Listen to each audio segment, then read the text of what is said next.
Hello everyone, Chrisa here, and today we're going to be looking at the hip axis. So similar to our videos that we were working on in the last couple of weeks, I will be showing you the hip axis itself, like the structure of our hip, and we will be doing some movement exercises to explore that, connecting it to our walk, and this time, though, we're not just walking, your regular walk, but we're doing a cross system walk, which will, of course, help us connect to ochos that we're going to be doing next week and for another couple of weeks. So we're more, diving in to the details of our body structure and see how we can optimize optimize our movement to be a little bit more conscious of that structure while we move and aware of the options that we have. This way, we are a little bit better equipped to making choices that are informed. Um, I hope that you are feeling better equipped in understanding why things might feel uncomfortable or even painful. Um, so, if you're having like locked hips, you'll probably see maybe how some cues that you've been following might be causing lock in the hips and tension, unnecessary tension, which will then travel up your back and cause some lower back issues. So there are all these things that we shouldn't not we shouldn't be um, we should be assessing while we practice, and noticing when we dance, so we don't want to just hide them under the rug, because at some point they will catch up with us and we will be forced to either stop or make some major alterations in our movement um, our movement practice, or our movement daily choices, let's put it that way. So send me your notes, send me any questions, any trouble that you might have. I'm trying to include more and more content that will be helpful for you to understand what is going on inside. And so any experience, good or bad, is very helpful. So if you have been, working on something and for some reason it doesn't feel good, or it feels that you're hurting yourself, and you would like to share that, it won't be shared with other people, it will be shared with me. I will be more than happy to do a video on that, or a series of video on that, especially if it's something that is a common problem that a lot of people might have. So send me any questions that you have, and I hope to hear from you soon. Enjoy.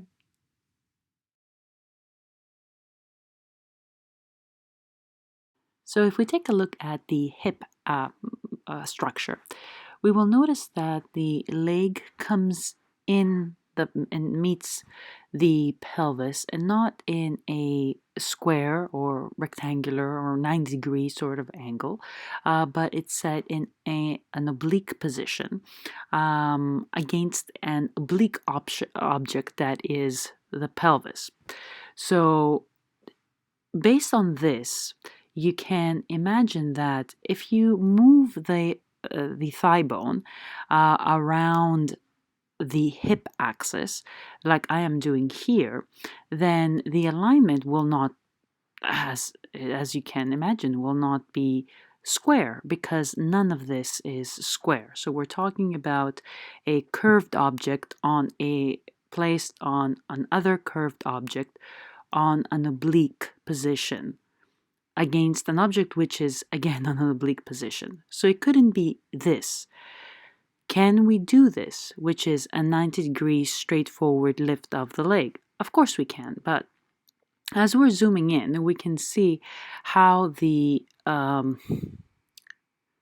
the head of the femur is hitting against the cusp of the pelvis. So I hope you'll be able to see this, but you can see how the head of the femur is not inside the hip joint like it is here, but it was moving away from it. So what we want to do is when we move, we want to respect this axis. And from this perspective, you can see it, I think, a little bit better. And Skelly here is built to show you that axis, which is exactly where the screw is coming inside his pelvis. So that is following the hip axis. Where the screw is, that's what's following. That's where the hip axis is. So now if we move to the back, like you would see here, we would have to, respecting again that hip axis, which is again going around that metal thing that you see, which is the screw, we would have internal rotation and extension of the leg compared to going forward where we had external rotation. You can go back and see that again. Now, if we went backwards and we went square, like you would see here, you can see how part of the head of the femur is getting lost inside the pelvis. So there you would have impingement of the muscle, of the nerves, and you might experience some pain or some other sort of injury because the hip axis is not being respected, of course, in repetition. And proof of all this is when we just sit around and we relax, our legs will flare out like this. So, how do we put this all in good practice? Let's start with leg circles. So, as I said, when they're going forward, we have, let's see, external rotation. So your toes are going to turn out. And when we go backwards, we have internal rotation. So your toes will turn in, slightly, of course. Also, as we're moving upwards, you will notice that when you swing through and you come forward, your knee needs to bend a little bit. So let's see all this here. You bend so you can swing through, and you have your heel coming in, your toes coming out when you go forward. And that's external rotation. And when you go backwards, you can see how the toes, right here, start facing the floor, and that is internal rotation. So start with going forward first with these exercises, and then reverse your circles to go back first. So it is more, it's closer to our regular walk that we go forward first. So try to explore that as more, a more movement that you're more aware of. But at the same time, when you're going, in either case, you want to be very cognizant of that movement happening with respect to the structure of the hip axis that we were talking about before. So if you're feeling any pull in the back around the pelvis, or even in your lower back, you might be doing something wrong.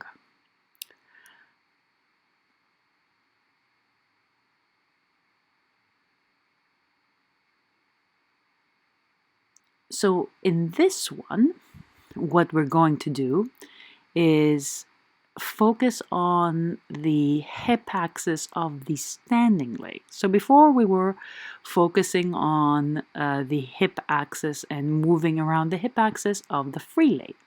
This time we will do exactly the opposite.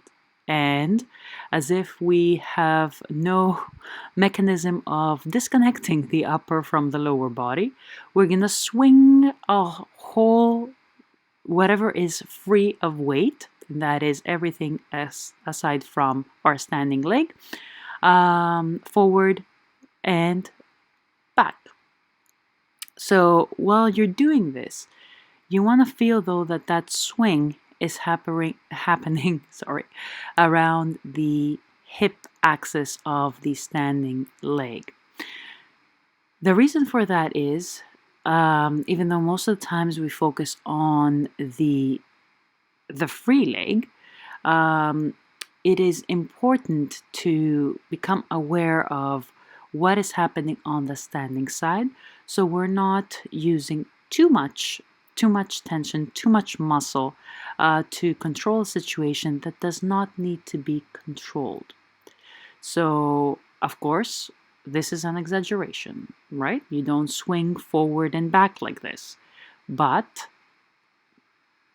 at a teeny tiny level, there is that swing exists, and it exists in a form of a wave, like we talked about in the last video last week. So that forward and back motion still exists.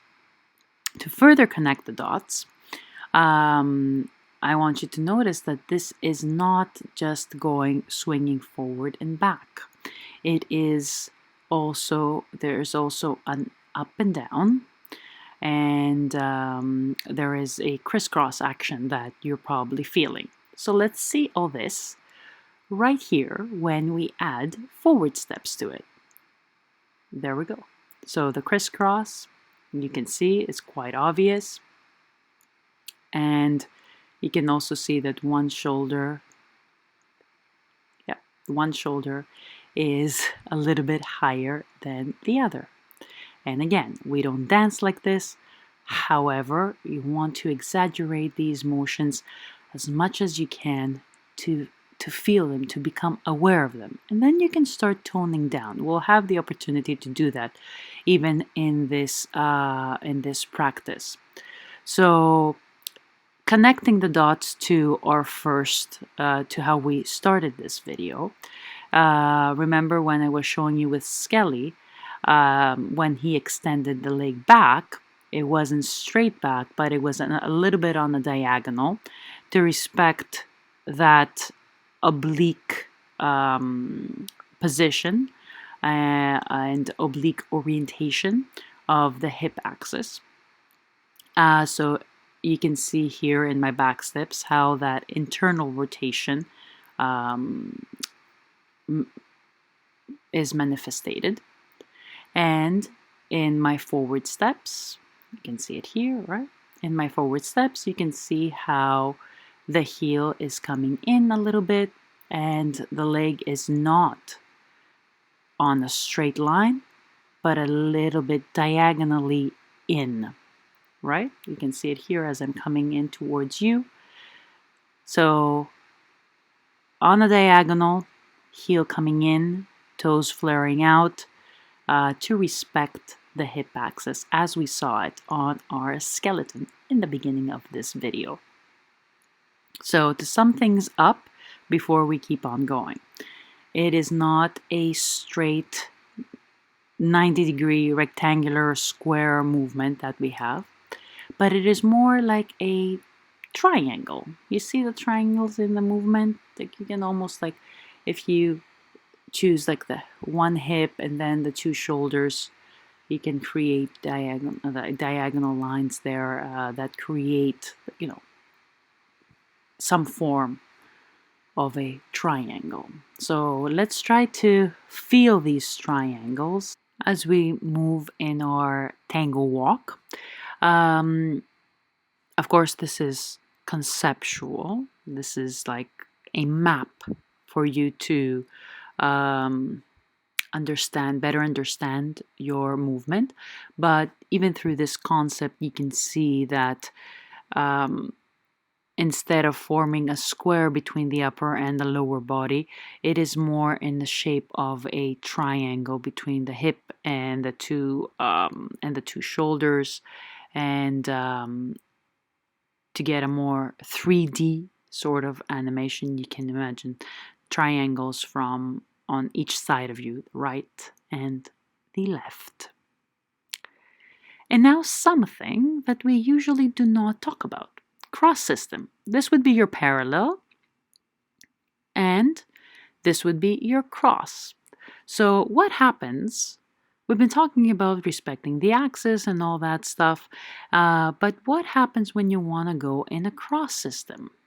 So remember those circles that we that we were practicing on? Here, they will come in handy because it's after the leg passes and you're just about to circle to the side that this movement can become helpful, so you can create the appropriate base that the next step will start from. So let's see it here.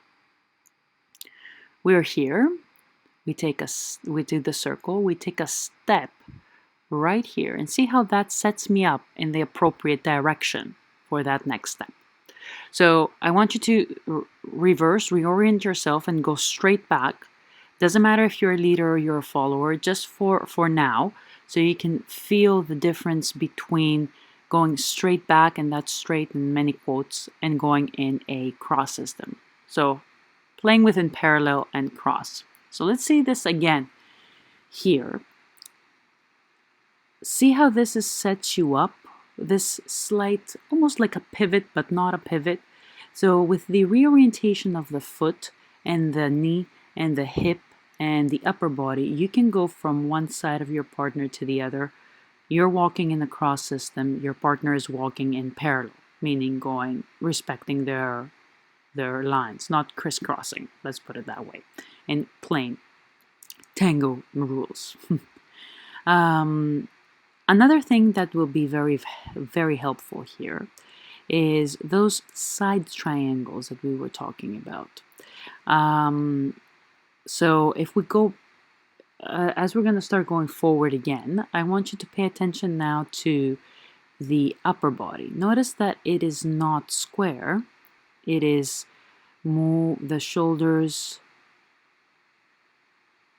See how they change slightly? I hope as I'm getting closer it will be more visible, but even when you're taking a step without exaggeration, like here, one shoulder is lower than the other. So there's still this up and down, and there's still this crisscross action. So if you were to see your body from the side, you would see these triangles that we were talking about in a more 3D type of motion.